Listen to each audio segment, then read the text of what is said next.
Hello and welcome back to Bookmark Chronicles. Today we're here to talk about R.F. Kuang, or Rebecca Kuang. So I think I originally got interested in the Poppy War because it was around the time that I joined BookTube and a lot of people were talking about it, and I was like, historical fantasy, that sounds interesting, let me give it a try.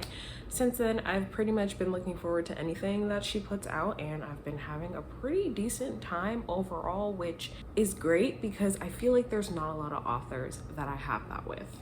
I have some favorites, but even my favorites have changed over the years, so it's nice to have an author that is pretty reliable when it comes to having a good time reading their work. So far, I have read the entirety of the Poppy War trilogy, including the short story novella from Neja's point of view called The Drowning Faith.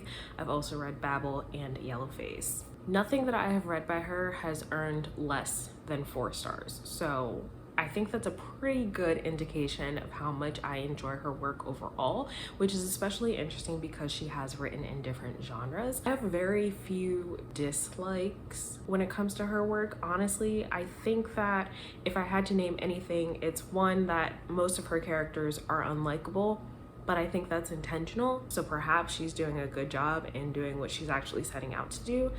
And then the other thing is that she's very into history. And sometimes I don't like that, but that's a me problem and not a her problem. And I keep reading her work anyway, so I mean, it is what it is. On the flip side of that, what I like about her is that even though if I don't like her characters, I tend to enjoy what I'm reading anyway. And that can be tricky sometimes. A lot of times if I dislike a character, I end up not caring what happens to them, not caring about their story, not caring about the things going on around them. So that actually works in her favor. Another thing that I really like is that regardless of the character, she has been able to invoke some sort of feeling, right? So Poppy War trilogy, Ren is not a likable character. She's also unhinged. While I didn't always care about her, I cared about other characters in the book. Katai is my favorite character in that entire series, and so I really enjoyed seeing his journey and what was happening with him. Unfortunately, he was just tied to Ren, so things didn't always work out in his favor. In Yellowface, I fucking hate Juniper, but the feeling that I had throughout that entire book is what you are supposed to feel. You are supposed to be upset. You are supposed to be irritated. Juniper is supposed to be fucking annoying. So she accomplished that. And then in Babel, I pretty much liked most of the characters except for fucking Letty, and the feelings that I had for her were pretty big feelings. I wanted that bitch to die. So overall, I think she does a good job in writing characters that make you feel something even if those feelings aren't positive.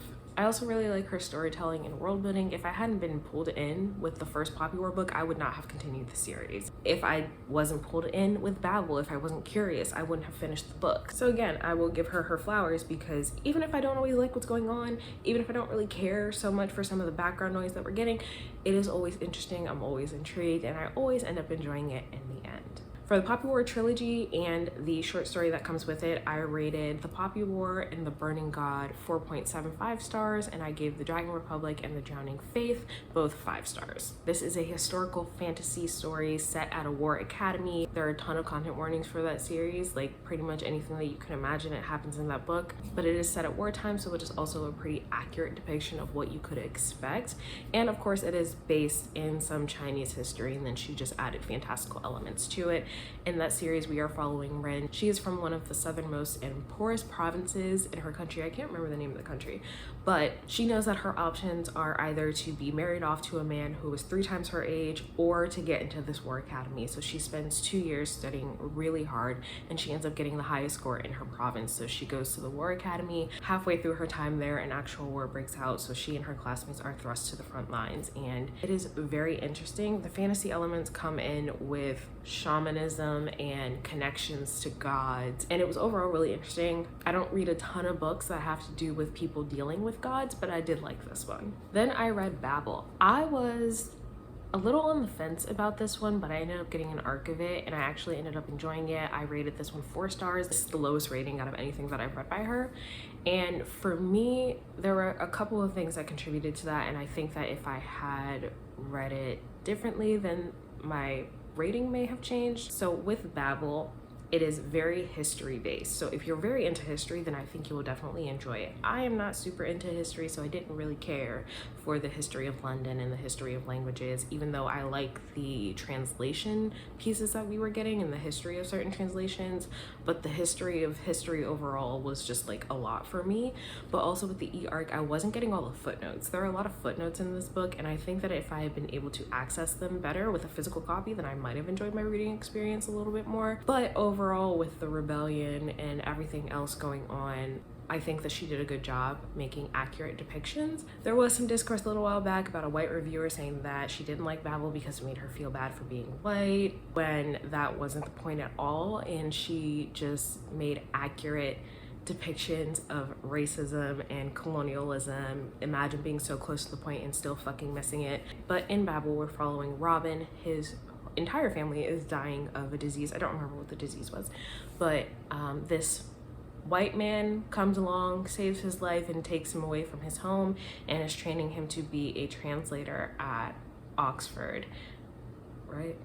I think so. So eventually Robin does head off to Oxford, and he is in a cohort of 4. And so while he's there, he is not only learning about translation, but he's also learning about the history of this school and the history of translation. And he's learning some secrets about the people around him and about this institution that he's attending. And overall, I thought it was really well done. And it was a lot, but it was still interesting. I would say that I was a little bored with some of the history because it's just not my thing. But if you are someone who loves history, then you will definitely enjoy Babel.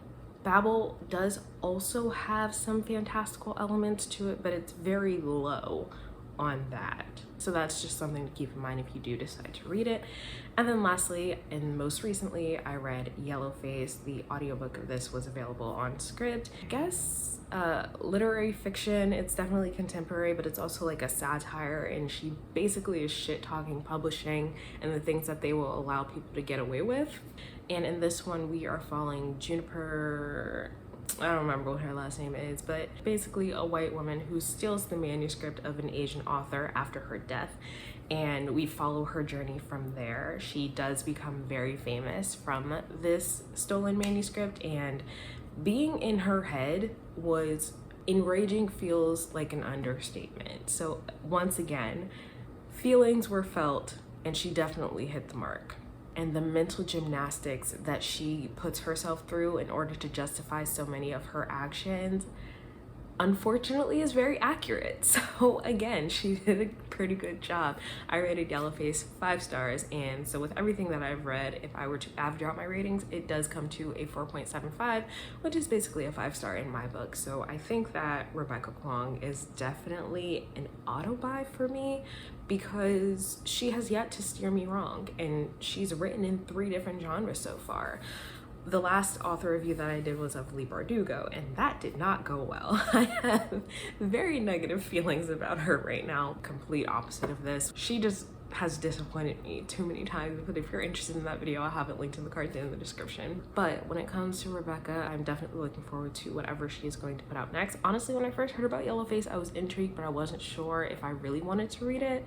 But then Jess and Robin read it, and I was like, actually, this sounds really good, and then I enjoyed it. So definitely an auto-buy author for me. Let me know if you have read any of these books by R.F. Kuang and what you thought of them, or if any of them are on your TBR. Otherwise, that's all I have for you today, and I'll see you in the next video.